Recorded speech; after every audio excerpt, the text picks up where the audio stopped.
నరసరావుపేట స్థానిక గాంధీ పార్కు వద్ద కౌలు రైతులు తమ డిమాండ్లకై 30 గంటలు నిరసన దీక్ష చేపట్టారు. ఆంధ్రప్రదేశ్ వర్కింగ్ జర్నలిస్ట్ ఫెడరేషన్ రైతులకు అండగా మద్దతు పలికారు.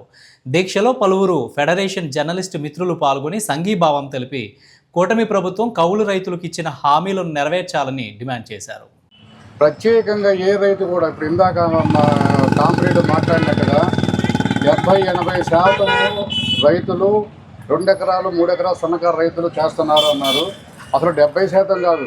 ఇవాళ మన ప్రక్కన ఉన్నటువంటి ఒక పల్లెటూరు తీసుకోండి, ఒక పాలపాడ తీసుకోండి, ఒక ఉప్పలపాడ తీసుకోండి, ఒక ఇసుపాలెం తీసుకోండి. ఆ ఊర్లో ఉన్న భూముల్లో యజమానులు ఎంతమంది పనిచేస్తున్నారు, వాళ్ళు ఎంతమంది కౌలుకి ఇస్తున్నారు. ఇవాళ కౌలు చేసేటటువంటి వాళ్ళని కూడా ఎత్తుక్కోవాల్సినటువంటి పరిస్థితి భూమిని నమ్ముకున్నటువంటి రైతుకు ఉంది. అంటే దాని అర్థం ఏంటి? అది సరిగా వాళ్ళకి వేసినప్పుడు గిట్టుబాటు అంటే విత్తనం వేసే దగ్గర నుంచి వాతావరణం మీద, ప్రకృతి మీద ఆధారపడాలా.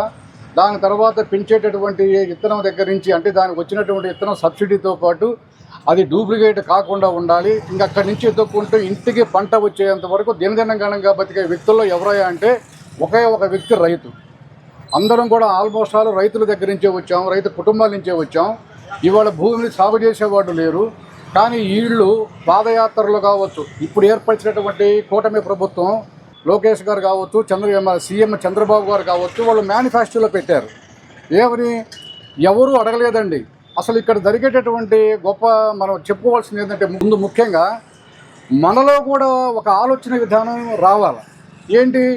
అసలు మనం కోరకుండానే వాళ్ళే మనకి భరోసా ఇస్తారు, మేము అది చేస్తాం ఇది చేస్తామని. కనీసం వాళ్ళు ఇచ్చిన భరోసా ప్రకారంగా చేయకపోయినా మినిమం చేయగలగాలి. అంటే ఒక రైతు కౌలు రైతుకి ఏంటి ఆ రోజున మేనిఫెస్టోలో ఏం చెప్పారు? కౌలు రైతుకి గుర్తింపు కార్డు ఇస్తామన్నారు. గుర్తింపు కార్డు దాఖలాలు లేవు. అన్నదాత సుఖీభావ ఇస్తామన్నారు. అన్నదాత సుఖీభావ లేవు. కానీ మేనిఫెస్టోలో పెట్టింది కూడా ఇవ్వకుండా ఉండి మరలా చెప్పేటప్పుడు మాత్రం ప్రతి మీటింగ్లో కూడా ఏం చెప్తారంటే ఇందాక మన సోదరుడు చెప్పినట్టుగా రైతే ముఖ్యం, రైతే రాజు, రైతు వెన్నెముక అంటారు. ముఖ్యంగా కావాల్సిందే రైతుకు కావాల్సినటువంటి న్యాయం అనేది చేయాలి.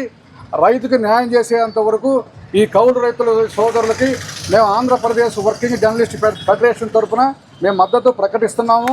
మద్దతుతో పాటు అవసరమైనప్పుడు మేము కూడా రోడ్డు మీదకి వస్తామని తెలియపరుస్తూ అందరికీ మరొకసారి ధన్యవాదాలు చెప్తున్నాం. Thank you very much.